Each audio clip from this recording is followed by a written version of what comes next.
Hello mga ka-learners!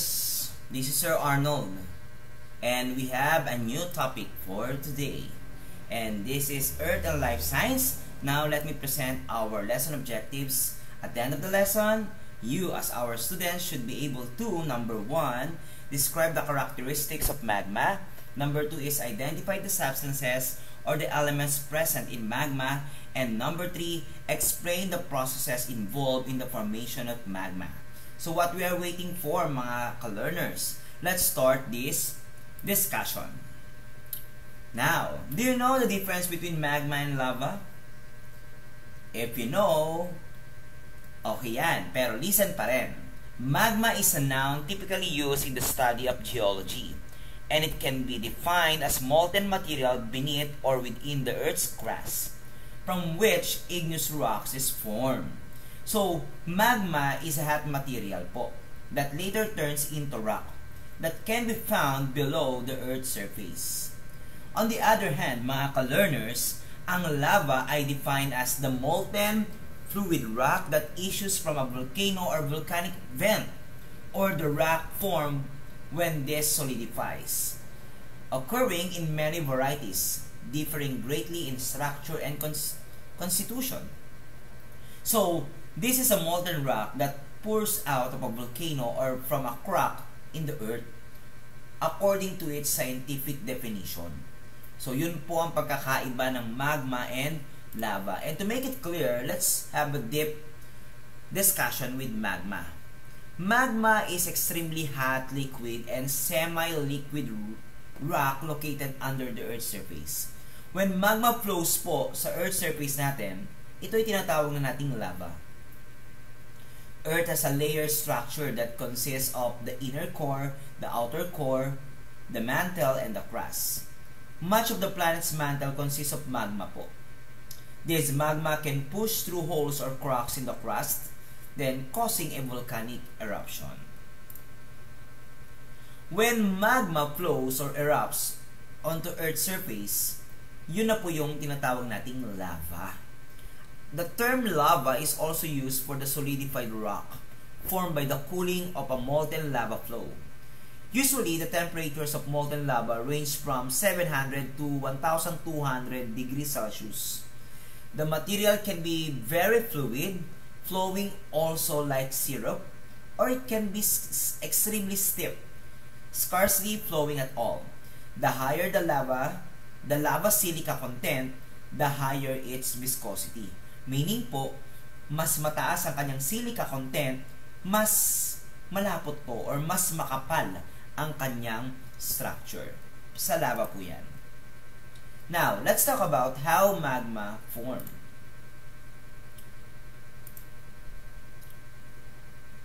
Actually, may tinatawag po tayong partial melting. The magma present in the lower crust and the upper mantle of the Earth is formed or generated through the process of partial melting. So, ano ba to mga ka-learners, tong partial melting na to? Ito yung transformation of some fraction, so meaning to say, hindi buo, no? Bahagi lamang, of some fraction of the mass of solid rock into a liquid as a result of decompression. Yon. And then, nagkakaroon ng heat input or pagdagdag ng init or pagdagdag ng flux. Then, kapag naidagdag na doon sa isang portion ng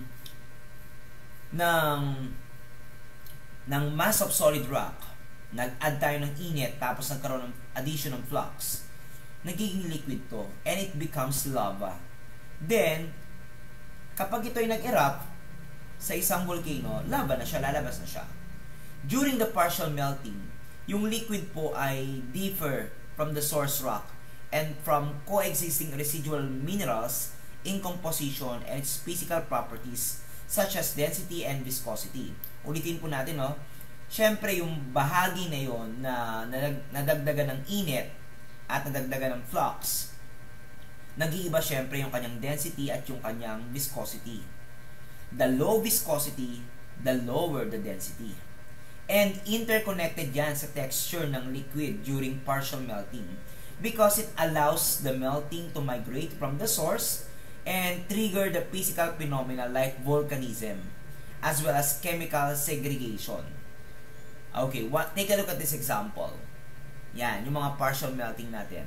Sa unang picture, this solid rock contains the minerals quartz, feldspar, biotite, and the hornblende. On the second picture, the first mineral that melt are quartz and some types of feldspar. The background represents the magma. Ito po yan. And then, the last one is, minerals such as the biocite and the hornblende generally melt fast, which changes the composition of magma. Yan. Always remember mga ka-learners, the magma present in the lower crust and the upper mantle of the earth is formed or generated through the process of partial melting. Magmatism, on the other hand, is a process under the earth's crust where formation and movement of magma happened. The significance of magmatism in shaping the earth's surface and creating various landforms. Ito ay kadalasang nangyayari sa lower part ng earth, sa earth's crust, and in the upper portion ng mantle, na tinatawag nating asthenosphere. Itong magmatism, mga ka-learners, ito tumutulong sa formation ng mountains, as the new ascending magmas produce additional mass and volume to the earth's surface and subsurface. Okay, take a look at this picture. Ayan po, no? Yung asthenosphere po na yan, nandyan po yung magmatism. Diyan po nangyayari. And of course, nagkakaroon ng convection current. And when the convection current, syempre from the word convection, no? From hotter place to colder place, yung transfer ng heat, magkakaroon tayo ng eruption ng magma. At pag ito'y umabot sa surface, then it turns into lava. Can be possible lumabas yan sa mga subduction zones or sa mid-ocean range. Okay? Then, nagkakaroon ng formation ng land. Pwedeng mountain or hills. Now, melting in the mantle requires one of the three possible events to happen. Siyempre, may requirement. Una po dyan is yung increase in temperature. Conduction in mantle happens when heat is transferred from hotter molten rocks to the Earth's cold crust. Ang tawag doon ay heat transfer, mga ka-learners. As the magma rises, it is often hot enough to melt the rock it touches. It happens at convergent boundaries, where tectonic plates are crashing together. So, lumalabas yung increase in temperature na yan doon sa may part ng convergent boundaries sa kung saan yung mga tectonic plates nagbabanggaan. Rocks are composed of minerals, and these rocks start to melt once the temperature in the lower crust and in the upper mantle increases or exceeds the melting point ng minerals. Usually, 1,200 degrees Celsius ang hinihingi dyan. Ang mga rock minerals such as quartz and feldspar begin to partially melt at around 650 to 850 degrees Celsius. So again, an increase in temperature is a requirement. Next natin is decrease of pressure.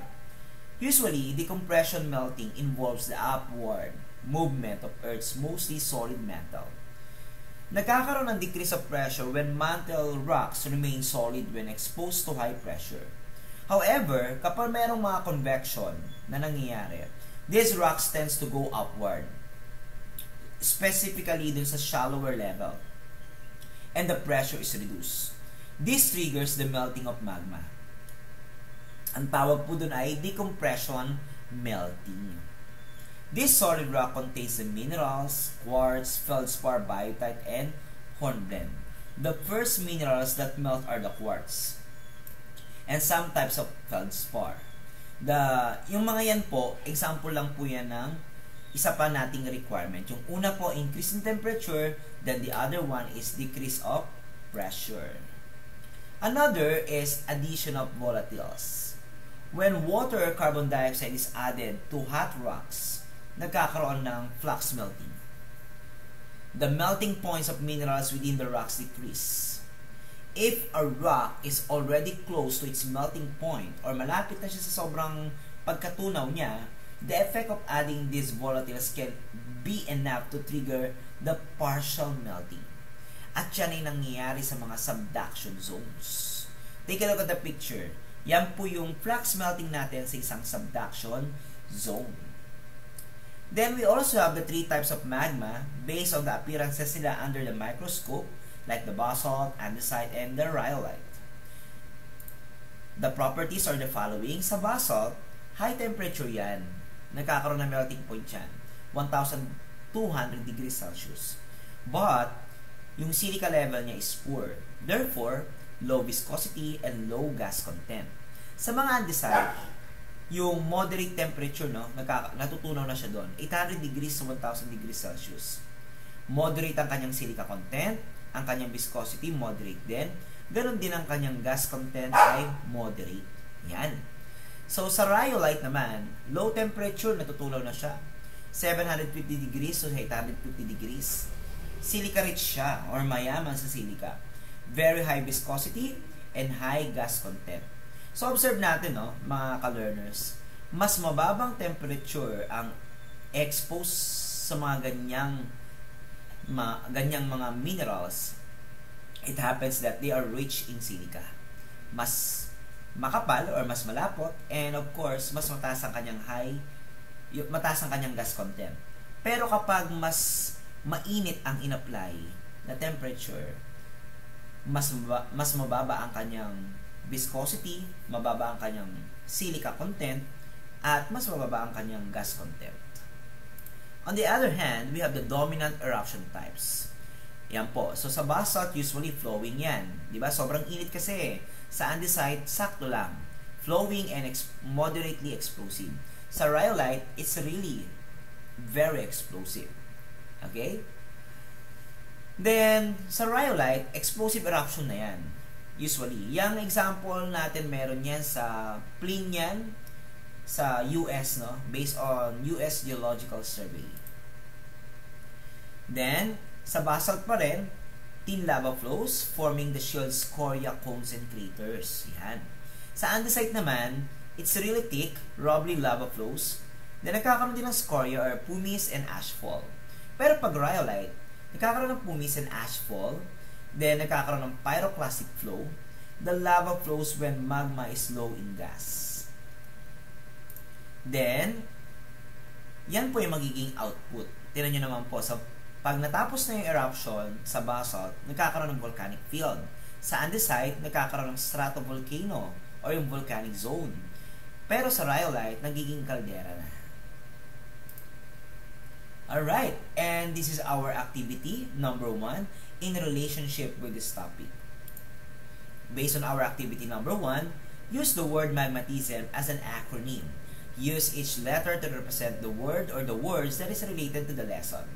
So, simply mga ka-learners, bigyan natin ito ng meaning, itong magmatism, based on related, when we say related, connected dun sa lesson na pinresent ko. Alright, so if you're done with that, you submit that to your teachers. And on our references, we have the following. Again, mga ka-learners, don't forget to subscribe to my YouTube channel, follow mo na rin, and hit the notification bell for the new and updated learning videos. Maraming salamat mga ka-learners.